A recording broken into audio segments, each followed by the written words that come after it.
바로가 가까이 올 때 이스라엘 자손의 눈을 들어본즉 애굽 사람들이 자기들 뒤에 이른지라. 이스라엘 자손이 심히 두려워하여 여호와께 부르짖고 그들이 또 모세에게 이르되 애굽에 매장지가 없어서 당신이 우리를 이끌어내어 이 광야에서 죽게 하느냐. 어찌하여 당신이 우리를 애굽에서 이끌어내어 우리에게 이같이 하느냐.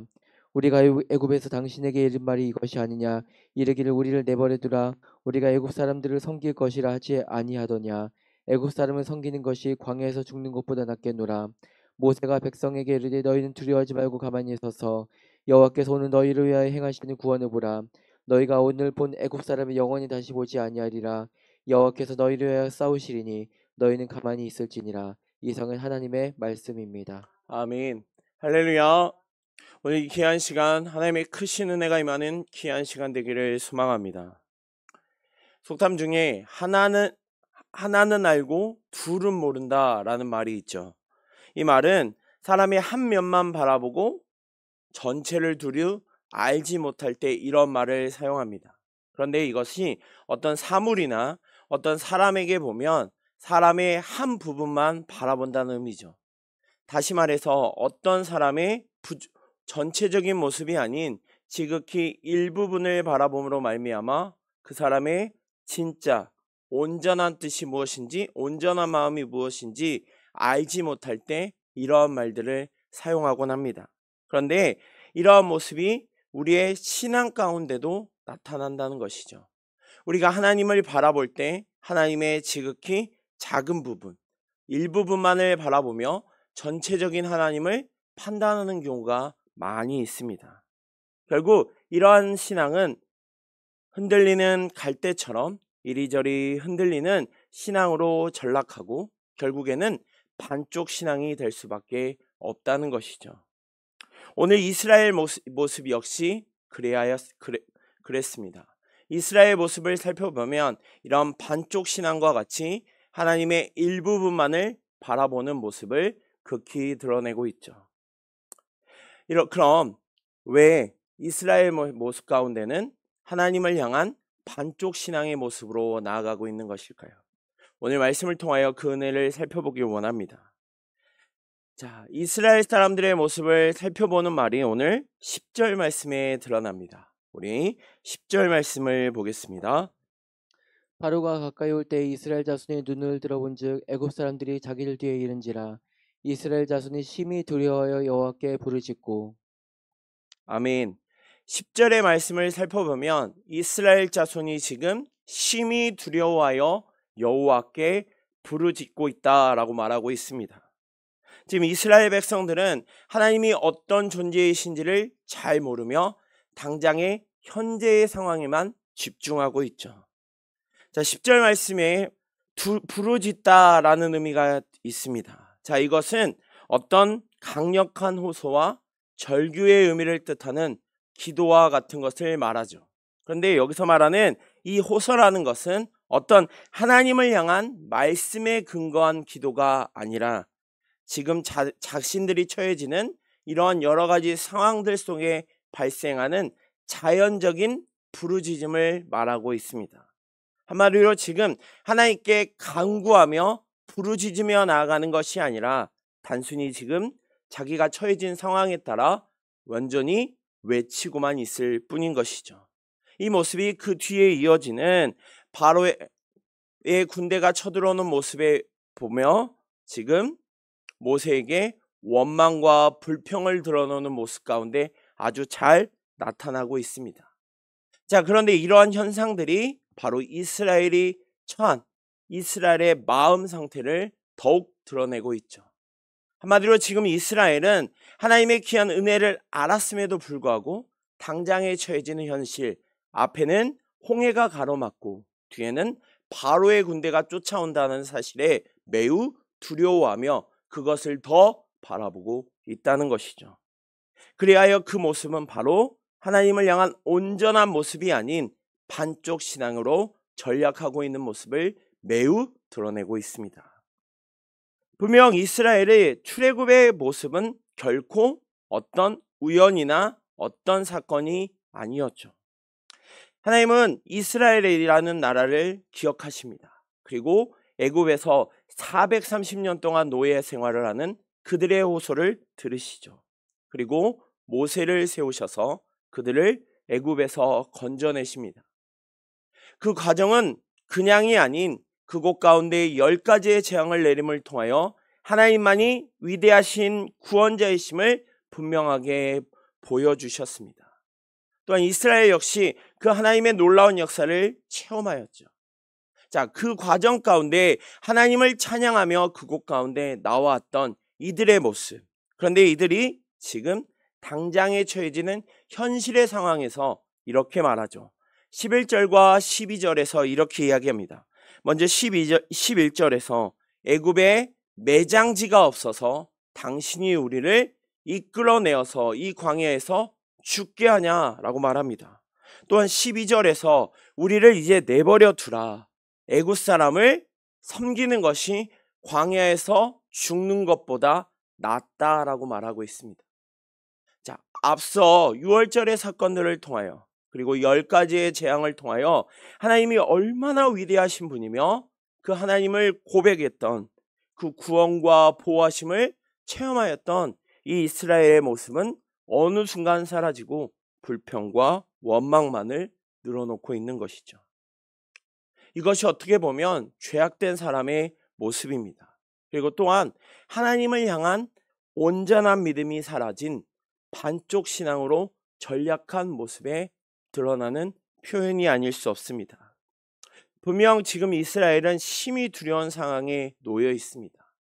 앞에는 자기를 가로막는 커다란 바다인 홍해가 있었고 뒤에는 자신들을 다시 잡아가려는 애굽의 군대가 지키고 있었던 것이죠. 그런데 이곳 가운데 하나님은 분명한 뜻이 있으셨죠. 단순히 이스라엘을 향하여 다시 힘들고 어렵게 하기 위함이 아닌 하나님의 놀라운 계획이 분명히 있으셨지만 이스라엘은 당장에 처해진 현실에 더 치우침으로 말미암아 하나님께서 주시는 큰 뜻을 잊어버렸던 것이죠. 이것은 단순히 애굽의 군대가 무서워서뿐만 아니라 또한 어떤 하나님께서 이적과 기사를 보여주지 않아서가 아닌 것이죠. 결국에는 그들을 구원하실 하나님을 향한 마음, 하나님께서 얼마나 그들을 사랑하시고 그들을 인도하실지, 그리고 하나님이 반드시 그들을 이끌어서 가나안 땅으로 이끄실 그 약속에 대한 기대를 완전히 잊어버렸던 것. 다시 말해 전혀 기대가 없었다는 것이죠. 그런데 이 모습이 우리들 역시 마찬가지라는 것이죠. 우리도 세상을 살아가다 보면 분명 앞길 가운데 즐겁고 평안하고 모든 일이 만사형통하는 경우가 많습니다. 그런데 그 반대로 때로는 너무나도 겪지 않아야 할 어려움도 당하게 되고 그로 인하여 아픔도 당하게 되고 그로 인하여 절망할 수밖에 없는 상황 역시 만나게 되죠. 그런데 그럴 때 우리의 모습은 어떤 모습입니까? 하나님의 분명한 뜻, 하나님이 우리를 향한 그 분명한 메시지는 사라진 채 당장에 처해진 현실에 더욱 치여 있지는 않습니까?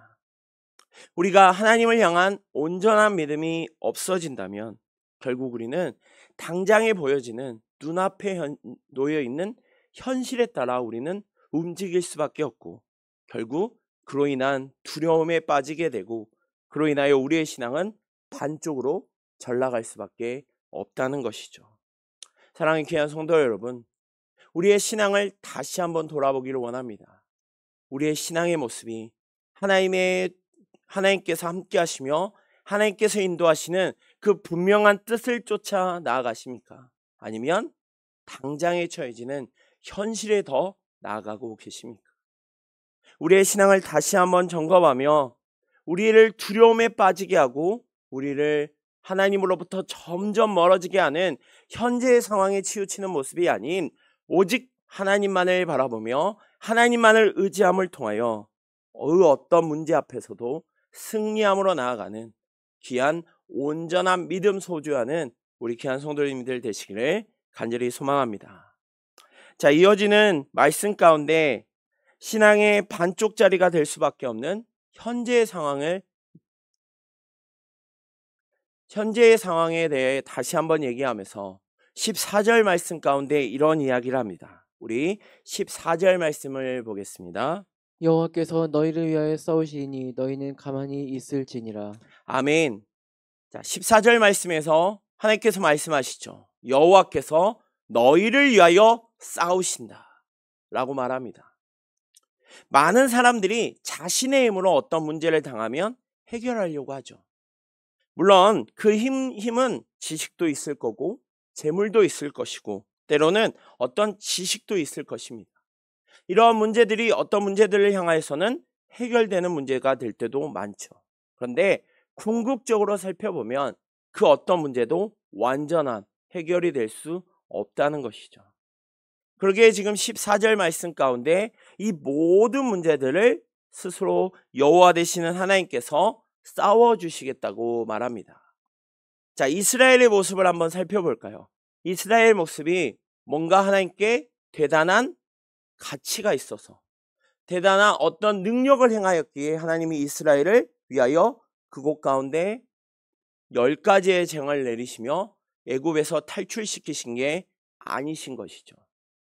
하나님은 이스라엘을 너무나도 사랑하시기에 부족하고 연약하고 오늘 말씀처럼 원망과 불평을 늘어놓음에도 불구하고 끝까지 그들과 함께 하십니다. 그리고 그들을 가로막는 수많은 대적 앞에서 그들을 친히 싸워주시며 승리함으로 나아가고 계십니다. 하나님께서 그들을 위하여 행하시는 그 놀라운 구원을 행하고 계신 것이죠. 이처럼 하나님께서는 자기 백성을 너무나도 사랑하시고 그 자기 백성을 위하여 친히 싸우십니다. 하나님을 대적할지라도 때로는 하나님의 뜻을 잊어버려 한다 할지라도 하나님은 그 백성을 사랑하셔서 그 백성 앞을 가로막는 대적을 무찔러 주십니다. 어쩜 우리의 삶도 똑같은 것 같습니다.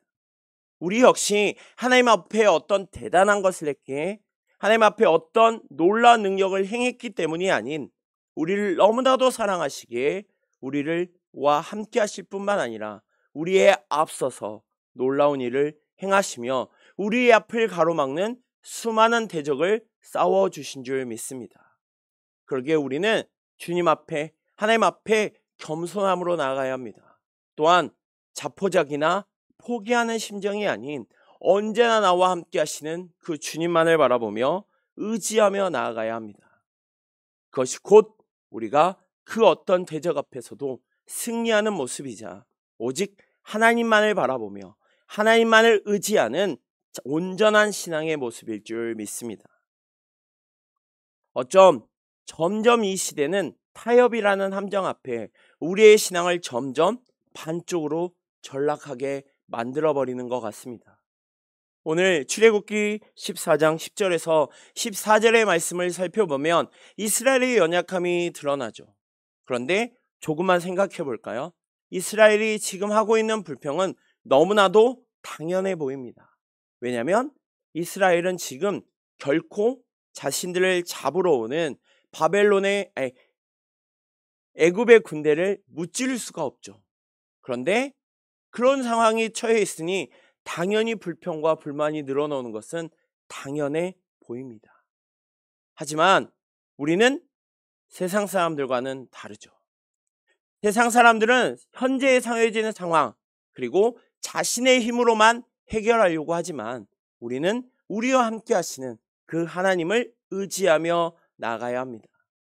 우리를 붙잡아 주시고 우리와 함께 하시는 그 하나님을 의지하며 나아갈 때 우리 앞에 가로막는 그 수많은 대적들, 그 수많은 어려움은 하나님께서 반드시 해결해 주실 줄 믿습니다. 그 하나님을 매 순간마다 고백하길 원합니다.